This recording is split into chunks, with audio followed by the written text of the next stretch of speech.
Hello and thanks for watching a Pulsefire game video. Today we're looking at the EC3D mobile repair yard from the Astra Nebula Kickstarter that EC3D just recently released. And here we go. So this one was printed on our Ender 3s. You can kind of hear them in the background. This is at 0.5 layer height, or 1.5 layer height. The support settings were actually kind of a monster to, or the supports were a monster to remove. We sliced it in Prusa Slicer, and I don't really know if I like their supports. I'm wondering if it's worth it to pop it into Cura, add supports, export that, and then let Prusa Slicer slice it. I don't know. I've been playing around with that for a little while. But this is it at its stock size. It's actually kind of tiny. You know, it would work with the other stuff that they're putting out, but if you recall our video on the O'Neill Creations tartan, the tartan is too big. And now obviously the tartan is Star Wars Armada scale, so it's going to be bigger than most stuff, but it just barely fits in there. So what did we do? We did what Pulsefire Gaming does. We made it big.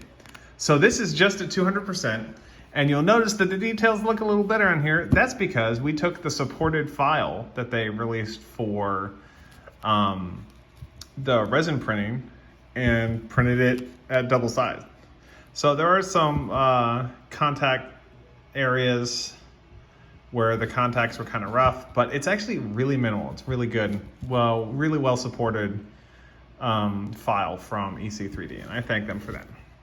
But let's get some scale going on here, because I could just show you this guy. I could plop it down and be like, oh, big. But what does that really even mean? So it's a mobile repair yard, so it's got little engines on here and stuff like that. It's got some nice details. As I was kind of highlighting it and doing the quickest paint job ever, I did notice some cool details, like the little, kind of looks like a door or a hatch for the forward section, maybe a cargo area where you'd load parts for repairs and stuff like that. But let's talk about sizing. So first, from our consortium video from Hardware Studios, we have the Hardware Studios carrier. And the Hardware Studios carrier fits inside really easily. See if we can see this well. I think I need to print out a second tall stand, because I think this would fit better with a tall stand from the EC3D stands, and I only have one. But yeah, on the other end of the spectrum, if you look at the ship next to the Star Wars Armada Imperial Star Destroyer, the Imperial Star Destroyer is obviously not going to fit.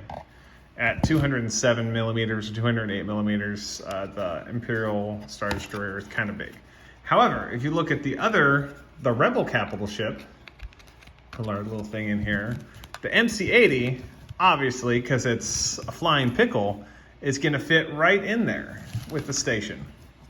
And it's going to look really, really good. So the MC-80 is about, I'm going to say 180, 185 millimeters. But it's kind of thin, so it fits in well. Some other ships that you can scale it to.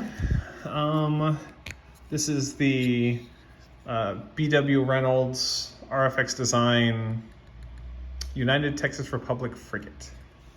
And it fits in here. It's a little tall for it, but it fits in just fine, obviously, because it's basically like a big sunfish.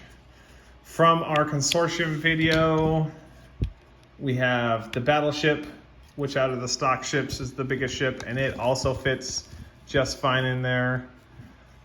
I wouldn't really expect you to try and like move this in and out mid-game if you were playing A Billion Suns or Star Wars Armada or Full Thrust, which is our preferred game, but you could do that. Here's another ship that we've painted recently. This is the medium cruiser from One Page Rules for their progenitor fleet, and it fits, well, maybe not in the back, but it fits in the front. See, it's just fine in there.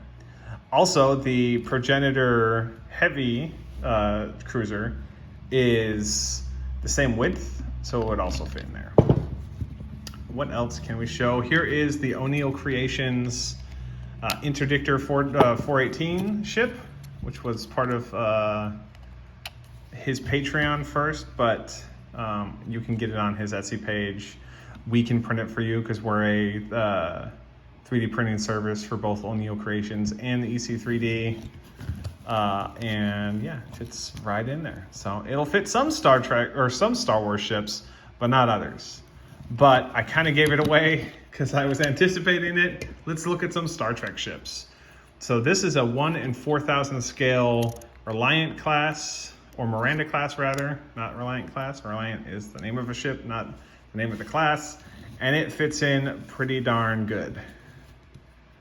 Another ship that is 1 in 4,000 scale that we took a look at was the MCRN Donager from The Expanse. This is an older FDM print of a fantastic file, but the print's kind of beat up.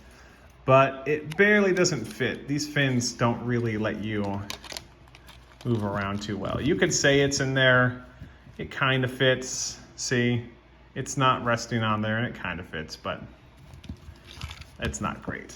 The last ship we're gonna show is a unreleased ship that'll be coming out eventually from BW Reynolds. This is the CSA battlecruiser. Kind of has Elite Dangerous vibes to it, like an Anaconda. Similar, but a little different. And there you go. All in all, super excited to have this added to our collection.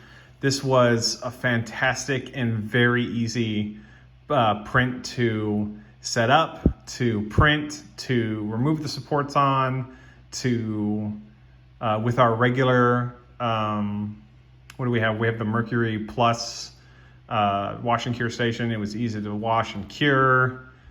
And all in all, it's very, very fantastic. Yet another fantastic addition to our fleets, and we're happy to have it. Thank you very much for watching. Feel free to like, comment, and subscribe if you have something to say, or if you like what we're doing here. If you want to see us or help us grow an audience, we appreciate that. And have a good day.